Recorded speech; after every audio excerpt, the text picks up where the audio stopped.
पतंग और डोरी। एक बार एक व्यक्ति अपने बेटे के साथ पतंग उत्सव में गया। वहाँ लोग रंग बिरंगी पतंगे उड़ा रहे थे। आसमान में उड़ती रंग बिरंगी पतंगों को देख बेटा भी पतंग उड़ाने मचल उठा। उसने अपने पिता से कहा, पापा मैं भी पतंग उड़ाना चाहता हूँ, प्लीज़ मेरे लिए एक पतंग खरीद दीजिए। बेटे की इच्छा पूरी करने पिता पास ही एक दुकान में गया। वहाँ से एक सुंदर सी पतंग और डोरी वह अपने बेटे के लिए खरीद लाया। बेटा पतंग पाकर खुशी से झूम उठा। कुछ देर बाद वह भी डोर थामे पतंग उड़ा रहा था। उसकी पतंग ऊंचे आसमान में उड़ रही थी, लेकिन वह खुश नहीं था। वह चाहता था उसकी पतंग और ऊंची उड़े। वह पिता से बोला, पापा ऐसा लग रहा है कि डोर की वजह से पतंग ऊंची नहीं उड़ पा रही है। क्यों न इसकी डोर काट दी जाए, इससे पतंग आज़ाद होकर और भी ऊंची उड़ने लगेगी। प्लीज़ आप इसकी डोर काट दो। बेटे की बात मानकर पिता ने पतंग की डोर काट दी। डोर काटते ही पतंग ऊपर जाने लगी। यह देख बेटा बहुत खुश हुआ। लेकिन कुछ देर बाद पतंग ऊपर जाने की वजह नीचे आने लगी और एक मकान की छत पर जा गिरी। बेटा यह देख हैरान में पड़ गया।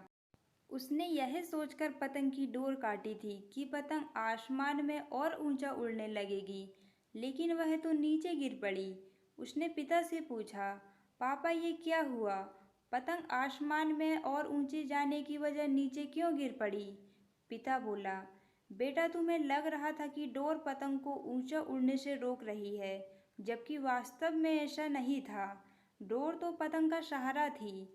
हवा की गति अनुसार तुम डोर खींचकर या उसे ढील देकर पतंग को ऊंचा उड़ने में मदद कर रहे थे।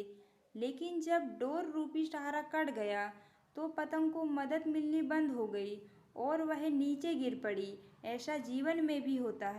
जीवन की ऊंचाइयों पर पहुंचकर हमें लगने लगता है कि परिवार, रिश्ते और दोस्त हमें बांध रहे हैं और सफलता के शिखर पर पहुंचने से रोक रहे हैं, लेकिन हम भूल जाते हैं कि वे हमें ऊंचाइयों पर ले जाने वाली डोर है।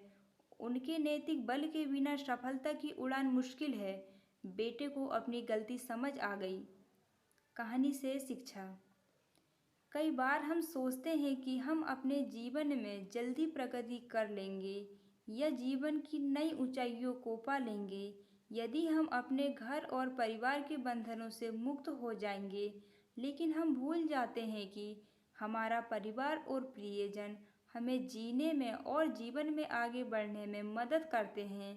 बुरे समय में परिवार और प्रियजन हमारा सहारा बनते हैं और हमें प्रेरित करते हैं। वे हमें बंधनों में नहीं जकड़ते, बल्कि सहारा देते हैं। इसलिए हमें कभी भी खुद से दूर मत करो। हेलो फ्रेंड्स, आपको मेरी स्टोरी कैसी लगी? अगर अच्छी लगी तो कमेंट्स कीजिएगा और ऐसे ही लेटेस्ट स्टोरी के लिए मेरे चैनल पर बने रहिएगा।